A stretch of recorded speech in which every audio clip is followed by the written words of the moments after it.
कल्याण ग्रामीणचे महायुतीचे उमेदवार राजेश मोरे यांच्या प्रचारार्थ मुख्यमंत्री एकनाथ शिंदे यांची जाहीर सभा संपन्न झाली। या सभेमध्ये मुख्यमंत्री एकनाथ शिंदे यांनी महाविकास आघाडीवर निशाणा साधलाय।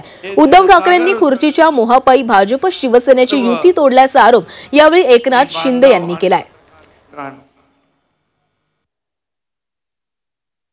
मोहापायी खंजीर खुपसला, पण या महाराष्ट्रातल्या जनतेच्या पण पाठीत खुपसला, विश्वासघात केला, बेईमानी केली, खुर्ची मिळवली।